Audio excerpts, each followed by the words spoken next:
Hello everyone, एक बार फिर आप देख रहे हैं हमारा यूट्यूब चैनल केमिस्ट्री लोचा। हम पढ़ रहे थे ग्रुप थ्योरी और ग्रुप थ्योरी में हमने प्लेन ऑफ सिमेट्री यानी dihedral plane of symmetry complete कर ली।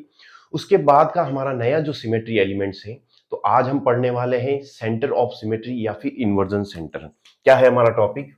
हमारा टॉपिक है इन्वर्जन सेंटर या फिर सेंटर ऑफ सिमेट्री। किससे रिप्रेजेंट करते हैं इसको? आई से रिप्रेजेंट करते हैं। क्या होता है इन्वर्जन सेंटर? इन्वर्जन सेंटर की यदि मैं बात करूं तो हमारे पास कोई भी मॉलिक्यूल है, उसमें एक ऐसा इमेजिनरी पॉइंट हम कंसीडर करते हैं और उससे उस जो हमारे पास इमेजिनरी पॉइंट है उससे ऑपोजिट डायरेक्शन में सेम डिस्टेंस पर जाने पर हमें सेम एटम मिलते हैं। तो हम क्या कहते हैं कि हाँ, हमारे इस मॉलिक्यूल में हमारे पास सेंटर ऑफ सिमेट्री या फिर इन्वर्जन सेंटर प्रेजेंट है। जैसे यदि मैं बात करूं एग्जाम्पल की थ्रू, तो क्या ले सकता हूं मैं इसका एग्जांपल? CO2 ले सकता हूं, बिल्कुल सबसे इजी एग्जांपल। मेरे पास CO2 का यदि मैं स्ट्रक्चर देखूं तो हमारे पास सभी को पता होगा कि CO2 लीनियर मॉलिक्यूल कुछ इस तरीके से इसकी स्ट्रक्चर होती है। यहां से यदि मैं एक centre of inversion centre consider करूं और इससे इस डायरेक्शन में जाऊं तो मुझे ऑक्सीजन एटम मिल रहा है। इसके सेम ऑपोजिट डायरेक्शन में सेम डिस्टेंस पर चलने पर मुझे ऑक्सीजन एटम मिल रहा है, तो मैं कह सकता हूं कि इसमें इन्वर्जन सेंटर प्रेजेंट है। जैसे एक और इजी एग्जांपल यदि मैं लूं तो हो सकता है हाइड्रोजन मॉलिक्यूल। हाइड्रोजन H2, बिल्कुल इजी सी स्ट्रक्चर, इससे तो इजी किसी की हो ही नहीं सकती। ये हाइड्रोजन, यहां से इसके बीच में से यदि मैं एक इमेजिनरी पॉइंट कंसीडर करूं और ऑपोजिट डायरेक्शन में जाऊं तो मुझे ऑपोजिट डायरेक्शन में जाने पर सेम डिस्टेंस पर सेम एटम मिल रहे हैं, तो कह सकता हूं कि इन्वर्जन सेंटर प्रेजेंट है।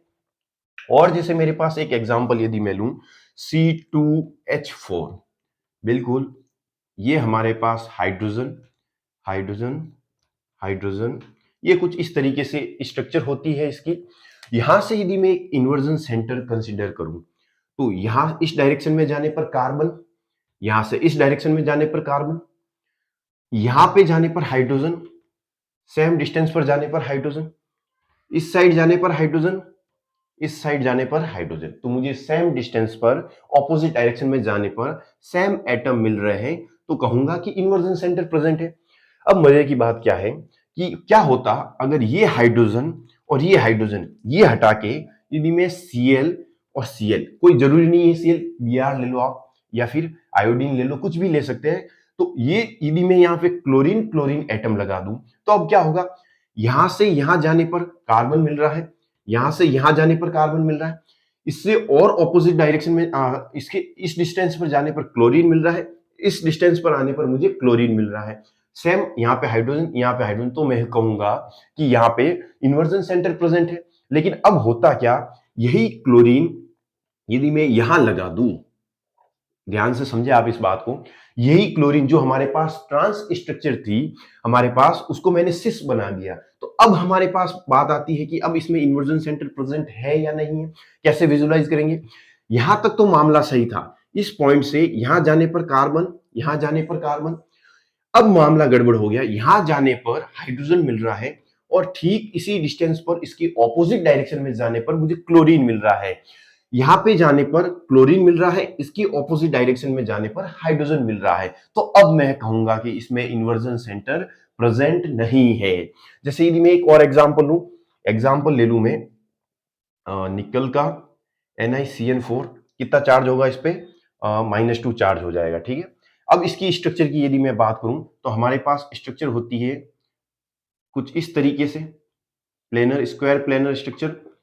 अब यहां से यदि मैं एक इमेजिनरी पॉइंट कंसीडर करूं, ध्यान से देखें आप, यहां से यदि मैं एक इमेजिनरी पॉइंट कंसीडर करूं और यहां से इस डायरेक्शन में जाऊं तो साइनाइड एटम, साइनाइड मिल रहा है मुझे, साइनाइड कार्बन एटम, और इस डायरेक्शन में जाऊं तो मुझे कार्बन एटम, यहाँ पे कार्बन और नाइट्रोजन, यहां से इस डायरेक्शन में जाने पर कार्बन और नाइट्रोजन। इसका मतलब यहां से इमेजिनरी पॉइंट से यदि मैं चलने एक्स डिस्टेंस पे जाऊं और मुझे क्या मिल रहा है? साइनाइड, और इसके ऑपोजिट डायरेक्शन में एक्स एक्स डिस्टेंस पर यदि जाऊं तो साइनाइड मिल रहा है। ठीक इसी तरीके से यहाँ पे भी हो रहा है, तो सेम एटम मिल रहे हैं, इसका मतलब मैं कह दूंगा कि इन्वर्जन सेंटर प्रेजेंट है।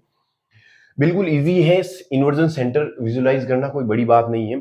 लेकिन इसमें मुझे जो खास बात लगती है इंपॉर्टेंट, वैसे हम इम्प्रॉपर एक्सिस ऑफ सिमेट्री जब पढ़ेंगे तब हम जरूर पढ़ेंगे उसको।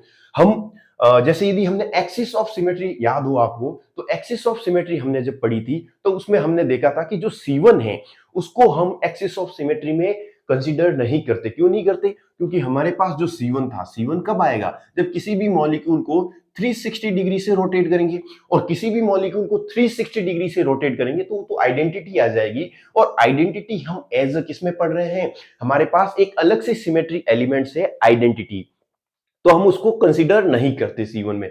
तो ठीक इसी तरीके से यहां पे भी होगा। जो S2 है वो S2 एज इन्वर्जन सेंटर होता है, या फिर उसका जो S2 जब हम ऑपरेशन करवाते हैं इम्प्रॉपर एक्सिस ऑफ सिमेट्री के, तो उसमें क्या होता है, उसका इन्वर्जन जो हमारे पास एटम लगे रहते हैं वो ठीक उसके ऑपोजिट डायरेक्शन में चले जाते हैं। तो हम कहते हैं कि वो एज इन्वर्जन सेंटर है। और उस इन्वर्जन सेंटर को हम किस में पढ़ते हैं? एक अलग से सिमेट्री एलिमेंट्स में पढ़ते हैं। तो हम S2 को भी इम्प्रॉपर एक्सिस ऑफ सिमेट्री में वहां पे कंसीडर नहीं करते।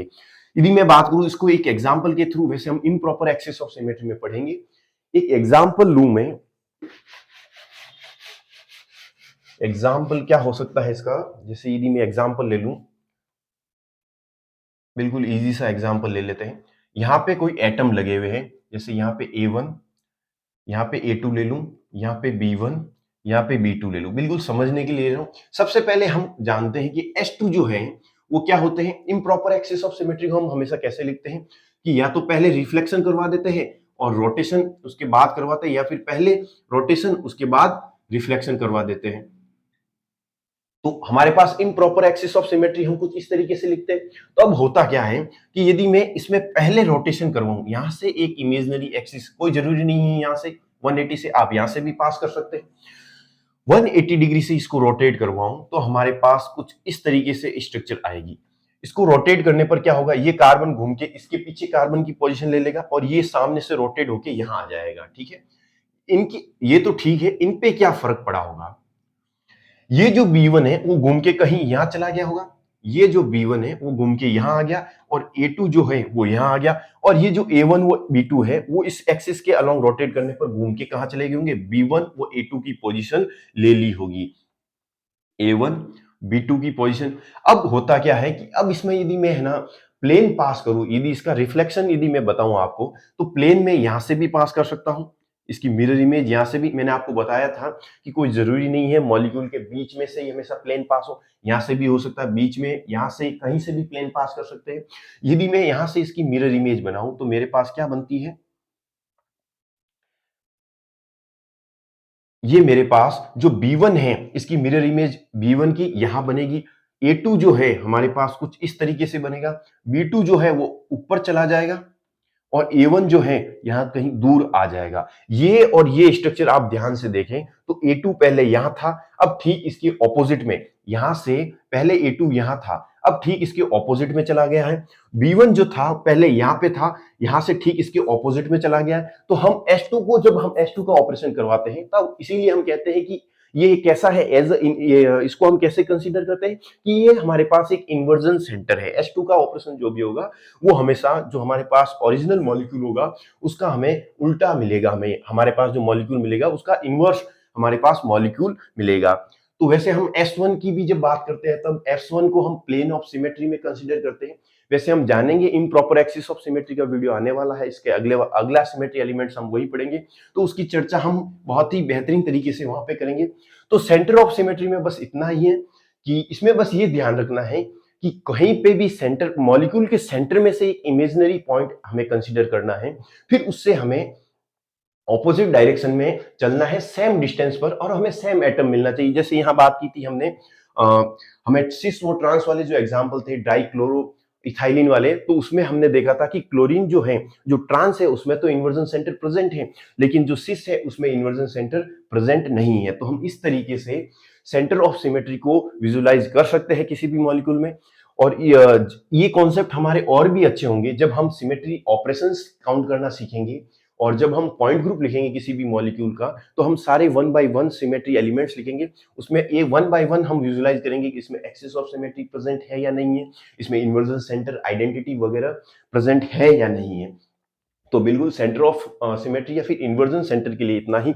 मिलते हैं अगले वीडियो में। अगला वीडियो हमारे पास बहुत इंपॉर्टेंट होने वाला है, इम्प्रॉपर एक्सिस ऑफ सिमेट्री।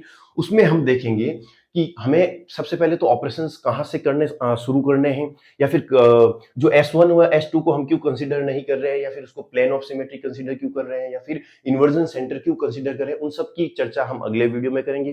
तो आज के लिए इतना ही, मिलते हैं अगले वीडियो में। Thank you so much. ये वीडियो कैसा लगा आप कमेंट बॉक्स में जरूर लिख के बताएं, और अच्छा लगे तो प्लीज आप वीडियो को लाइक करें, चैनल को सब्सक्राइब करें। एक बार फिर थैंक यू।